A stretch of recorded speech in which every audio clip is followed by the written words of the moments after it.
चेतना radio 90.4 FM पर आप सुन रहे हैं किसान चौपाल। नमस्कार, चेतना रेडियो 90.4 एफएम के कार्यक्रम किसान चौपाल में आपका स्वागत है। कार्यक्रम की शुरुआत हम करेंगे कृषि उपज मंडी समिति संग्रिया के बाजार भाव से। सरसों का उच्चतम भाव 7,690 रुपये तथा न्यूनतम भाव 7,476 रुपये। नरमा का उच्चतम भाव 6,946 रुपये तथा न्यूनतम भाव 6,276 रुपये। अब बात की जाए मौसम की। कृषि मौसम विभाग जिला हनुमानगढ़ के पूर्वानुमान के अनुसार जिला हनुमानगढ़ में 22 व 23 तारीख को कहीं तेज हवाओं के साथ बारिश भी देखने को मिल सकती है तथा 24 से 25 तारीख के बीच शुष्क मौसम रहने के आसार हैं। अधिकतम तापमान 36 से 38 डिग्री तथा न्यूनतम तापमान 25 से 28 डिग्री रहेगा। अब बात करते हैं सिंचाई जल की उपलब्धता की। अधीक्षण अभियंता रेगुलेशन ने कहा है, इंदिरा गांधी नहर परियोजना में अप्रत्यक्ष रूप से सिंचाई के लिए पानी की मात्रा गत वर्ष की तुलना में 50% कम रहेगी। कृषकों से अपील है कि वह कम पानी में पकने वाली फसलों की बुआई करें। नमस्कार, चेतना रेडियो 90.4 एफएम में आज हमारे साथ हैं श्री बलबीर पूनिया साहब। आप सेवानिवृत्त उपमंडल कृषि अधिकारी हरियाणा सरकार हैं। आपने एक कृषि विद्यार्थी के रूप में जीवन प्रारंभ कर उपमंडल कृषि अधिकारी से सेवानिवृत्ति ली है। आपका जीवन में कृषि के क्षेत्र में एक लंबा अनुभव है। हम बलबीर पूनिया जी का हमारे स्टूडियो में स्वागत करते हैं। आपका बहुत बहुत धन्यवाद कि आज हमें जो है ये FM radio station Shri Sanjay Arya ji द्वारा जो यहाँ स्थापित किया गया है उससे हमें बहुत ही खुशी हुई, क्योंकि यह एक छोटा सा कस्बा होते हुए भी ऐसी सुविधा हर जगह मिलना बहुत ही नामुमकिन है। इससे न केवल किसानों को, प्रत्येक जो है ना बिजनेस मैन सारे सभी को जो है ना इससे फ़ायदा मिलेगा। मैं आशा करता हूँ कि समय समय पर यहाँ पर जो है ना वो किसानों को जो है वो फसलों संबंधी जानकारी, पशुओं के संबंधित जो है वो उससे संबंधित जानकारी और समय समय पर आपके कस्बे में होने वाली सभी जो है वो गतिविधियों के बारे में जनता को सूचना जो है ना वो समय पर मिलती रहेगी। तो इसके लिए मैं इनका बड़ा आभारी हूँ कि इन्होंने जो है ना एक साहसिक कदम उठाते हुए और संग्रिया के अंदर जो है ऐसा स्टेशन जो है वो स्थापित किया है, जिसके लिए ये बधाई के पात्र हैं। पूनिया साहब, आप आज अचानक हमारे स्टूडियो में आए हैं, लेकिन फिर भी हम आपके अनुभवों से हमारे क्षेत्र के किसानों के लिए कुछ चर्चा अवश्य करना चाहेंगे। एक बड़ा महत्वपूर्ण विषय इस क्षेत्र के लिए है, वह यह है कि अधिक पेस्टिसाइड के उपयोग से हमारे जीवन से जुड़े हुए महत्वपूर्ण बिंदु स्वास्थ्य पर विपरीत प्रभाव पड़ रहा है। हाँ, इसमें नो डाउट के ज़्यादा पेस्टिसाइड से जो है ना आज हमारे जो स्वास्थ्य के ऊपर और जो इतना बुरा प्रभाव पड़ रहा है, जिसका बहुत ही जो है ना घातक परिणाम हमारे सामने आ रहे हैं। तो मैं तो यही सिफारिश करना चाहूँगा किसान भाइयों से कि भी वो ऑर्गेनिक जो खेत के अंदर जो है वो तैयार करके ऑर्गेनिक स्प्रे जो है वो फसलों के ऊपर करें। और स्प्रे की जो विभिन्न फसलें हैं उनके ऊपर जब ही करें जब आप कृषि विशेषज्ञों से राय लेकर के कि भी अब ये उपयुक्त समय है, तो उसी समय जो है वो करें। ज़्यादा पेस्टिसाइड जो है वो स्प्रे करने से न केवल धन की बर्बादी होती है, बल्कि उससे पैदावार भी ज़्यादा नहीं होती। समय पर जो है वो अगर स्प्रे हम करते हैं विशेषज्ञों से जानकारी लेकर के, तो हम अपना आर्थिक जो है वो उससे फसल का जो है वो लाभ जो है वो ज़्यादा ले सकते हैं। अन्यथा हम जो ना देखा देखी कभी भी नहीं करनी चाहिए। तो यही है मेरा सुन। आपने किसानों के लिए बहुत ही उपयोगी जानकारी दी कि उन्हें अपने खेत की फसल पर विशेषज्ञों की राय के बाद में ही पेस्टिसाइड का छिड़काव करना चाहिए, देखा देखी से पेस्टिसाइड का छिड़काव नहीं करना चाहिए। आप क्या कारण मानते हैं कि हमारा किसान हमारी खेती के जो देसी तरीकों से हटते हुए रासायनिक उर्वरकों के अधिक प्रयोग की ओर बढ़ गया?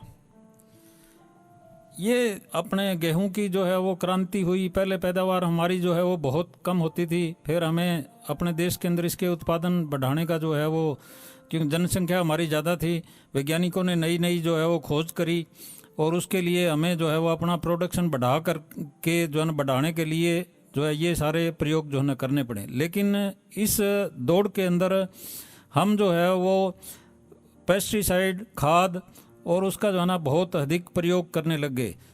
ऐसा भी देखा गया कि भाई जो स्प्रे की हमारी रिकमेंडेड डोज है उससे भी 2 से 3 गुना तक बिना किसी साइंटिस्ट या वैज्ञानिक से सलाह लिए उसके अंदर जो है ना हमने जो है वो प्रयोग किए, जिससे हमारी भूमि की जो उर्वरा शक्ति है वो दिन प्रतिदिन जो है वो कमज़ोर होती गई।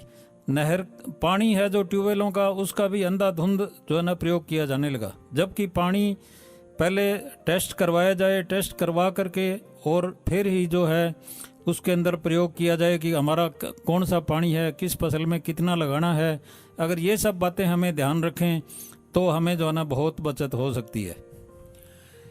मैं आपसे जो हम सरसरी तौर पर खेती के बारे में बात कर रहे हैं, किसान और किसानी के बारे में बात कर रहे हैं, उसमें एक बात और आपसे जानना चाहूँगा। बहुत से कृषि विशेषज्ञ अपनी सलाह देते हुए परंपरागत खेती को छोड़कर कुछ विशेष फसलों के उत्पादन की बात कहते हैं, लेकिन हमारा किसान जो हमारी परंपरागत हमारे क्षेत्र की खेती है, मैं अगर संग्रिया क्षेत्र की बात करूं तो यहाँ नरमा, कपास, गेहूं, सरसों, उनको छोड़कर अभी तक उन फसलों को अपनाने के लिए तैयार नहीं है जो विशेष सलाह के आधार पर किसान को प्रेरित करने के लिए कृषि विशेषज्ञ दे रहे हैं। इस संबंध में आप उन कारणों का उल्लेख करें जिसकी वजह से किसान अपनी परंपरागत खेती को छोड़ने के लिए तैयार नहीं है। इसमें यह है कि जो हमारी जो परंपरागत खेती है उसके लिए पहले हमारे पास इतने इंफ्रास्ट्रक्चर नहीं थे कि भी हम दूसरी जो है वो खेती जो है ना वो कर सकें। जैसे मार्केटिंग की प्रॉब्लम है, जहाँ कुछ हम अगर हटके खेती करें तो उसके अंदर मार्केटिंग की प्रॉब्लम आ जाती है। अब धीरे धीरे किसान जो है वो हट करके खेती करने भी लगे हैं और पानी की उपलब्धता को देखते हुए, जो कि पानी अपने एरिया के अंदर बहुत ही ज़्यादा शॉर्टेज है, उसको देखते हुए ड्रिप इरिगेशन है वो जो है वो अपना करके बाग लगा करके, सब्जी लगा करके, अन्य फलदार पौधे भी लगा करके और इस तरह से जो है ना वो दूसरी दाल वाली फसलें जो है वो लगा करके, जिससे कि कम पानी की जो है ना वो खपत हो, अगर उसकी तरफ जो है ना अभी अग्रसर भी हो रहे हैं। और इसके बारे में जब तक हम और इसको जो है चेंज नहीं करेंगे तो हमें जो है वो खेती में जो है वो काफ़ी नुकसान होगा।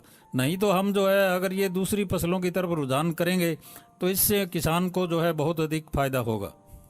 आपने निश्चित तौर पर इस ओर ध्यान इंगित किया है कि किसान को खेती के नए तरीकों और नए उपयोगों की तरफ बढ़ना चाहिए, उसके लिए जागरूकता की आवश्यकता है। हाँ, इसमें 100% जो है वो आदमी किसान जो है वो उसको मेरे जानकारी जो है वो नहीं पहुंच पाती, विभागीय जानकारी जो है वो समय समय पर जो है वो नहीं पहुंच पाती। तो इसके लिए जो है किसान अपने क्षेत्र के जो है वो ग्राम सेवक है या और उनसे जो है वो संपर्क में रह करके ही खेती करें। मैं आज इस समय पर मैं आपको थोड़ा पानी के बारे में भी थोड़ा सा बताना चाहूँगा दोस्तों, कि हमारे किसान भाई जो है वो पानी ट्यूबवेल का जो है वो टेस्ट बिना करवाए खेत के अंदर के भी जो है ना ये तो पीने में मीठा है या और है, इस तरह से करके अपने जो है ना वो प्रयोग करने लग जाते हैं। जबकि वास्तव में पानी जो है वो टेस्ट करवाने के बाद पानी में मैं एक देसी भाषा में अपने किसान भाइयों को बताना चाहूँगा कि ये पानी जो है वो 2 ही तरह का जो है ना यूज होता है। एक पानी वो होता है जिसमें नमक की मात्रा ज़्यादा होती है, दूसरा पानी वो होता है जिसके अंदर मीठा सोडा हम जो बोलते हैं वो ज़्यादा होते हैं। ये दोनों ही एक जो लिमिट होती है, उस लिमिट से आगे बढ़ने पर ये दोनों ही पानी खेती को जो है वो नुकसान करते हैं। मोटे तौर के ऊपर हम जैसे नमकीन पानी है तो उसकी हम जो इलेक्ट्रिक कंडक्टिविटी है वो 1500 तक सेफ मानते हैं। तो 1500 से ऊपर जब इलेक्ट्रिक कंडक्टिविटी उस पानी के अंदर अगर कोई होती है, इसी होती है, तो हमें उस पानी को नहर के पानी के साथ मिला करके प्रयोग करना चाहिए, जिससे कि हमारी जो ज़मीन है वो ख़राब ना हो। दूसरे जो किस्म का पानी होता है जिसमें रेजिडुअल सोडियम या मीठा सोडा जो है हम बोलते हैं, वो पानी अगर 2.5 से ज़्यादा अगर हमारे उसके अंदर पानी में पाया जाता है तो ये हमारी ज़मीन के लिए एक तरह से जहर है। इसका उपाय करना बहुत ही मुश्किल है और ये टेस्ट करने के बाद ही जो है ज़मीन के अंदर प्रयोग करना चाहिए। तो इसका इलाज जो है वो किसान कई बार जो है ना रेजिडुअल सोडियम या मीठा सोडा होने के बावजूद भी जिप्सम का प्रयोग करते हैं, जबकि जिप्सम जो है ऐसे पानी के अंदर अगर हम जिप्सम का प्रयोग करते हैं तो वो इसमें रेजिडुअल सोडियम और मीठा सोडे की मात्रा और ज़्यादा बढ़ा देते हैं। तो ये हमारे बजाय फ़ायदा करने के ये जो है वो जिप्सम डालना नुकसान करता है। तो मेरी किसान भाइयों से और से सबसे यही प्रार्थना है कि भी पहले आप टेस्ट करवाएं कि आपका पानी है कौन सा, जिसमें मीठा सोडा है या नमकीन पानी है। उसके हिसाब से ही जो है वो अपना उपचार करें और जिससे कि हमारी ज़मीन खराब ना हो। और अगर जिसमें मीठा सोडा ज़्यादा हो, हम अगर जिप्सम और प्रयोग कर देते हैं और वो पानी अगर हम बार बार ज़मीन में लगा लेते हैं तो इसको सुधार करने के लिए एक बहुत बड़ी रकम जो है दोबारा हमें खेती करने योग्य ज़मीन बनाने के लिए जो है वो खर्च करना पड़ता है। इसलिए मेरी सभी किसान भाइयों से ये प्रार्थना है कि आप जब पहले पानी टेस्ट करवाएं और टेस्ट करवाने के बाद लगाएं। हमारे किसान चौपाल कार्यक्रम के लिए श्री बलबीर पूनिया साहब ने किसानों के लिए महत्वपूर्ण जानकारियां साझा की हैं। हमारे क्षेत्र में कपास की फसल तैयार है, टिंडे उसके निकल चुके हैं, टिंडे तैयार हैं।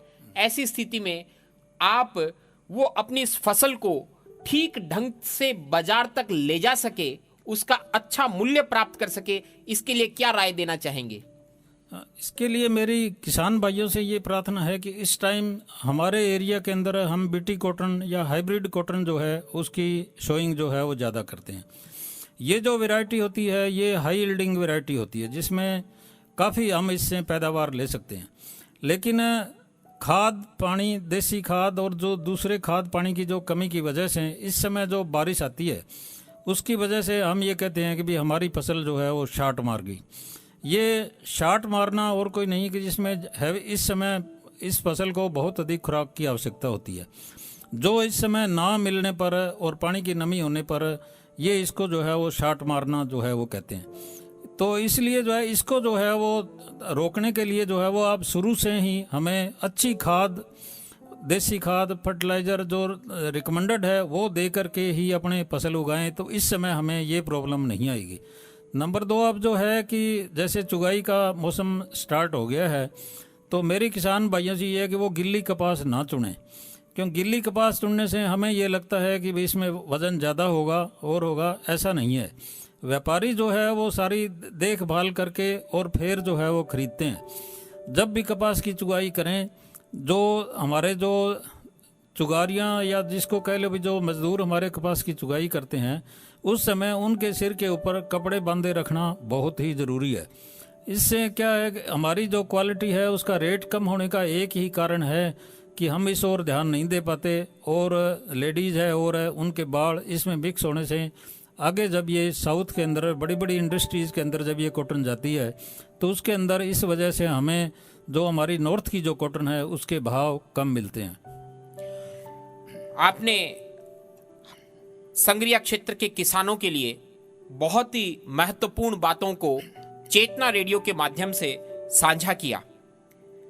हम आशा करते हैं कि आप बार बार हमारे स्टूडियो में आते रहेंगे और हमारे किसान भाइयों के लिए विशेष जानकारियां उपलब्ध कराते रहेंगे, जिनके माध्यम से हमारा किसान भी जागरूक हो और उसे अपनी फसल का पूरा मूल्य मिल सके, किसान खुशहाल हो सके, हम सब खुशहाल हो सकें। इसी आशा के साथ आपका स्टूडियो में पधारने के लिए एक बार पुनः धन्यवाद। बहुत बहुत धन्यवाद जी।